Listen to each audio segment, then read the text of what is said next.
Are you ready? A జ్ఞానమందును, B వయసునందును, C దేవుని దయందును మనుషుల దయందును వర్ధిల్లుచుండాను. దేవుని దయందును మనుషుల దయందును వర్ధిల్లుచుండాను. ఇక్కడ చూడండి, Jesus గ్రూ in wisdom and స్టాచర్ and in favour with God and man. Favour, grace అని కొన్ని చోట్ల కనబడుతుంది, ఫేవర్ అని కొన్ని చోట్ల కనబడుద్ది. అంటే అర్థం ఏంటి? ఈ మాటకి గ్రీక్ బైబిల్లో కరిస్, CHARIS, కరిస్. కరిస్ అన్న మాటకి అర్థం ఫేవర్ ఆర్ గ్రేస్, దయ లేక కృప. ఆయన దయ మనం ఏదో చేసినందుకు కాదు, అర్హత లేని మనకు అర్హత కల్పించాడు. కృప అనేది మనం ఏదో చేసినందుకు కాదు, మోకాల మీద నడిచినందుకో తల కింద పెట్టి నడిచినందుకో కాదు. కృప చేత మనం రక్షింపబడ్డాం, కృప చేత మనం దీవింపబడ్డాం, కృప చేత మనం పైకొచ్చాం. ఈ మాట జాగ్రత్తగా, ఇది ఒకటో కోణం. రెండో కోణం, ఆర్ యు రెడీ? మనందరం దయ పొందుకున్నాం, మన అందరం కృప పొందుకున్నాం.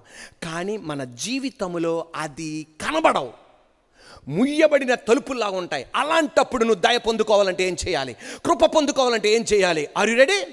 మళ్ళా గమనించండి, నన్ను ఎప్పుడు అపార్థం చేసుకోకూడదు. కృప అనేది, దయ అనేది మనం ఏదో చేసినందుకు కాదు, దేవుడు ఉచితంగా ఇచ్చేది. కానీ దేవాది ఇక్కడ యేసు ప్రభువు వారు ఒక సత్యం మనకు చూపెడుతున్నారు, ఒక రెండో కోణం. అదేంటి తెలుసా? జ్ఞానమందును వయసునందును దేవుని దయందును మనుషుల దయందును వర్ధిల్లుచుండండి. నువ్వు దయలో వర్ధిల్లాలంటే ఏం చేయాలి? కృపలో వర్ధిల్లాలంటే ఏం చేయాలి? అపోస్తుడైన పౌలు ఒక మాట అన్నాడు, నేనేమై ఉన్నానో ఆయన కృప వలనే. ఆయనను మీ అందరికన్నా ఎక్కువ కష్టపడ్డా, ఆ కష్టపడటం కూడా దేవుని కృపే. ఆ దయ మనం ఎలా పొందుకోగలం? సిలో ఒకటి, హానర్, ఘనపరచాలి. ఘనపరచాలి, హానర్. దేవుణ్ణి ఘనపరచాలి, మనుషులని ఘనపరచాలి. నువ్వు అప్పుడు దయ పొందుకుంటావు. అంటే అర్థం ఏంటి? 24 గంటల్లో 1 గంట ప్రార్థనకి ఇచ్చావు, అరగంట వాక్యానికి ఇచ్చావు. ఏంటిది అది? ఘనపరుస్తున్నావు, దయ పొందుకుంటావు. నన్ను ఘనపరచు వారిని నేను ఘనపరుస్తా. నీ జీవితాన్ని పరిశుద్ధంగా ముందుకు తీసుకెళ్తున్నావు. ఏం చేస్తున్నావు? దేవుణ్ణి ఘనపరుస్తున్నావు. అసభ్యమైనది నువ్వు చూడట్లా, దేవుని ఏం చేస్తున్నావు?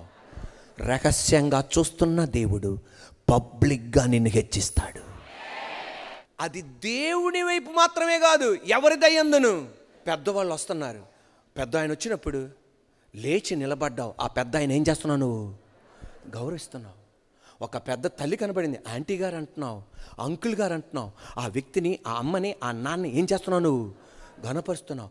తండ్రిని, తల్లిని నువ్వు సన్మానిస్తున్నావు. ఏం చేస్తున్నావు? వాళ్ళని వృద్ధుణ్ణి ఎగతాళి చేయకుండా గౌరవిస్తున్నావు, మంచి మాటలు పలుకుతున్నావు. ఏం చేస్తున్నావు? ఆ వ్యక్తిని ఘనపరుస్తున్నావు. నీకు ఏ దయపడిద్ది? ఎవరి దయ అది? మనుషుల దయ. ఎస్. నువ్వు స్కూల్లో చదువుతున్నావు, టీచర్ని గౌరవించు, రాగానే నిలబడు. ఎవరి దయపడిద్ది? టీచర్ దయ. చేయవలసిన టైంలో హోంవర్క్ చేయి. ఎవరు దయపడిద్ది? టీచర్ దయపడిద్ది. ఇంటర్మీడియట్ చదువుతున్నావా, డిగ్రీ చదువుతున్నావా, మెడికల్ స్టూడెంట్సా? మీరు చెప్పండి, ఆ ల్యాబ్లో ఉన్న లెక్చరర్లను మీరు ఏం చేయాలి? గౌరవించాలి. ఏట్రా బాబు అంటే 40 మార్కులు ఆ చేతిలో ఉంటాయి, 1 మార్క్ వేసి పంపిస్తాను నిన్ను. మనుషుల్ని గౌరవించాలి. ఎవరి దయపడిద్ది? మనుషుల దయ. యేసయ్య దేవుడు మనిషిగా ఈ లోకానికి వచ్చాడు. ప్రార్థన చేయవలసిన టైంలో ప్రార్థన చేశాడు, చర్చికి వెళ్ళవలసిన టైంలో చర్చికి వెళ్ళాడు, ఉపవాసం ఉన్న టైంలో ఉపవాసం ఉన్నాడు. దేవుని ఏం చేశాడు? ఘనపరిచాడు. తద్వారా ఏం పడింది? దేవుని దయపడింది. ఎవరిని గౌరవించాలో వాళ్ళని గౌరవించాడు. నాన్నని గౌరవించాడు, తల్లిని గౌరవించాడు, సిలువలో కూడా కష్టాల్లో కూడా పట్టించుకున్నాడు. ప్రధాన యాజకుడిని గౌరవించాడు, శిష్యుల్ని గౌరవించాడు. ఎవరి దయపడింది? ఈ రోజున నీ లెక్చరర్ని గౌరవిస్తున్నావా? నీ టీచర్ని గౌరవిస్తున్నావా? పెద్దోళ్ళు వస్తుంటే గౌరవిస్తున్నావా? కొంతమంది ఉంటారు, బీపీఓలో తెలవదు, టెంపరోల్లో తెలవదు, వాళ్ళకి గౌరవించడం తెలుసో లేదో కూడా తెలవదు. పెద్దవాళ్ళు వస్తుంటే ఒకసారి నవ్వుదామని ఉండదు, ఈడేదో పెద్ద చేప మింగిన వ్యక్తిలాగా అలా ఉంటాడనమాట. ఏం చేయాలి? నువ్వు గౌరవించాలి. నువ్వు ఒక చిన్న ఉద్యోగివి, పై అధికారి వచ్చాడు, నువ్వు లేచి నిలబడాల్సిందే. అంతేగాని నేను యేసుప్రభువు నమ్ముకున్నానంటే కుదరదు. అక్కడ మనిషిని ఏం చేయాలి? గౌరవించాలి. ఏ రోజైతే నువ్వు గౌరవించడం నేర్చుకుంటావో, దేవుని గౌరవించడం నేర్చుకుంటావో, ఆయన దయ నిన్ను ఎలా పైకెత్తుదో నువ్వు చూస్తావు.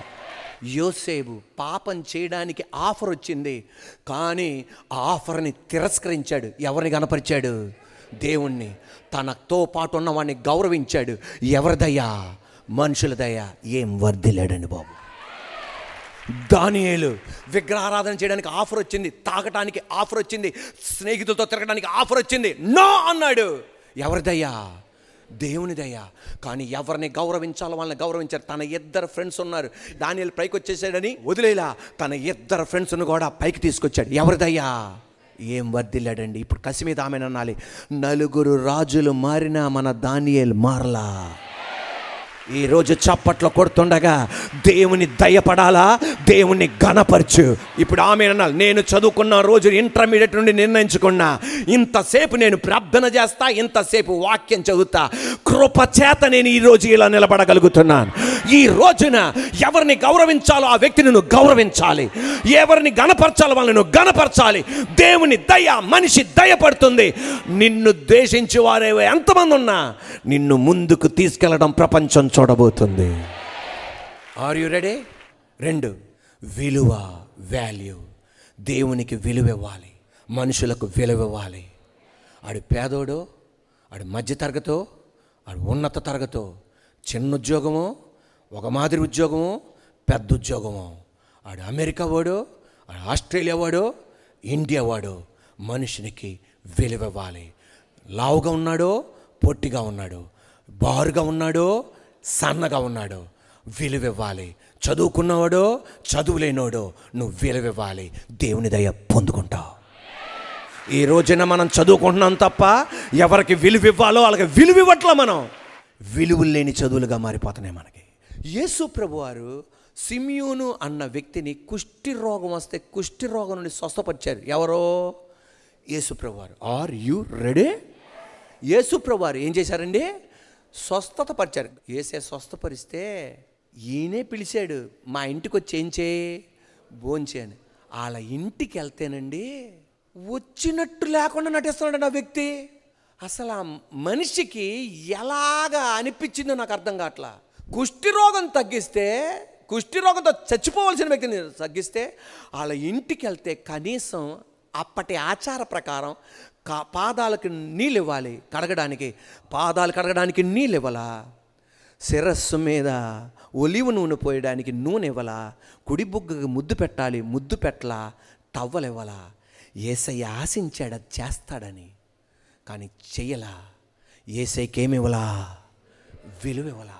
యేసయ్య అన్నాడు, నేను మీ ఇంటికి వచ్చా, నీళ్ళు ఇవ్వాలా, నా శిరస్సుకు నూనె ఇవ్వాలా, నా కుడి బుగ్గకు ముద్దు పెట్టలా, టవ్వలు తీసుకొని నా పాదాలని తొడవలా. యేసయ్యకేమి ఇవ్వాలా? విలువ ఇవ్వాలా. కానీ అదే స్పాట్లో ఇంకొక స్త్రీ పాపాత్మురాలు విలువ కలిగిన అచ్చ జటామాంసి పెర్ఫ్యూమ్ తీసుకొచ్చి యేసయ్య పాదాలకి దగ్గర పగలగొట్టి, ఒక క్షణం యేసయ్య పాదాల దగ్గర బాటిల్ పగలగొట్టి ఆయన పాదాలకి, ఆయన శిరస్సు మీద పోసింది. ఏంటిది? ఆమె ఏమిచ్చింది? విలువిచ్చింది. యేసయ్య ఆమెను చూసి అన్నాడు, నువ్వు చేసింది భూమి ఉన్నంతకాలం చెప్పుకునేది చేస్తా అన్నాడు. ఆయన మీద ఏం పల్లా? దయ పల్లా. విలువిచ్చిన ఆ స్త్రీ మీద దయపడింది. దేవునికి విలువిస్తున్నావా? నిన్ను ఆశీర్వదించిన దేవుణ్ణి హల్లెలూయా విలువిస్తున్నావా? ఆయన ఒక్కసారి చప్పట్లు కొడదామా? ఆయనకి నువ్వు విలువిస్తున్నావా? నీ ఇంటిని నిలబెట్టాడు, నీ పాప కుటుంబాన్ని నిలబెట్టాడు, నీ వ్యాపారాన్ని నిలబెట్టాడు, చచ్చిపోయిన నిన్ను బతికిచ్చాడు, స్వస్థపరిచాడు, నన్ను ఇక్కడ నిలబెట్టాడు. ఆయనకి విలువిస్తున్నావా? నువ్వు ఆయనకి విలువనివ్వగలిగితే అరెడే ఆయన దయ పొందుకుంటావు. ఇప్పుడు దేవుని విలువ గురించి చెప్పాం. మనుషులకు విలువ ఇవ్వాలి. ఏమివ్వాలి? విలువ ఇవ్వాలి. దానికి అర్థం నీ తల మీద ఎత్తుకుని తిరగమని కాదు. అబ్రహాము తన సేవకుడైన ఎలియాజరుతో చెప్పాడు, నా కుమారుని కోసం ఒక మంచి అమ్మాయిని ఒక మంచి అమ్మాయిని చూసుకుని రారా నాయన, తీసుకురా అన్నాడు. అనగానే ఎలియాజర్ ఏం చేశాడంటే తన యజమాని కుమారునికి భార్య కోసం వెళ్ళాడు. 10 ఒంటెలతోనూ ఈయన ఒంటెల మీద ఎక్కి ఆ అమ్మాయికి ఏం కావాలో అన్నీ సిద్ధపరచుకొని వెళ్ళాడు. ఎలాగానే అబ్రహాముకు సంబంధించిన ఊరు వచ్చింది. అక్కడికి వెళ్ళగానే నాయన సాయంత్రం పూట సౌందర్యవతులైన కన్యకలు అనేక మంది బలో అంటూ వస్తున్నారు. వస్తుంటే ప్రభువా వీళ్ళలో ఎవరిని ఎన్నుకోవాలి నాకేం అర్థం కావట్లేదు, కానీ నేను వీళ్ళందరిలో సౌందర్యవతి అయిన ఆమె దగ్గరికి వెళ్ళి అమ్మ నాకు నీళ్ళు ఇవ్వు అని అంట. ఆమె ఏం చేయాలంటే నాకు మాత్రమే కాదు నా 10 ఒంటెలకు కూడా ఏం చేయాలా? మనలాగా గ్లాస్ ఎత్తుద్దా ఒంట్లు? మన ఇంటికి వరుసగా 2 బంధువులు వస్తే చాలు 24 నడులు పడిపోతున్నాయి. పడిపోతాయి నీకు, అందుకే పడిపోతుందా అంటాం.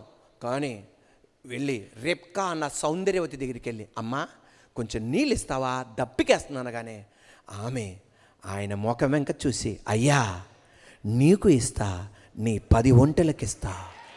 ఆ వ్యక్తికి ఏమిచ్చింది? ఎవరి దయ పొందుకుంది? ఇప్పుడు గట్టి చెప్పలు కొట్టాలి, అవునండి. మహాకోటేశ్వరుని కుమారునికి భార్యగా మారింది. నిన్ను ఎంతమంది ద్వేషిస్తున్నారని ముఖ్యం కాదు. జ్ఞానమందును వయసునందును దేవుని దయందును మనుషుల దయను వర్ధిల్లుచుండు. ఎంతమంది ద్వేషిస్తున్నారో పక్కన పెట్టే, నిన్ను ప్రేమించే ఒక తండ్రి ఉన్నాడు.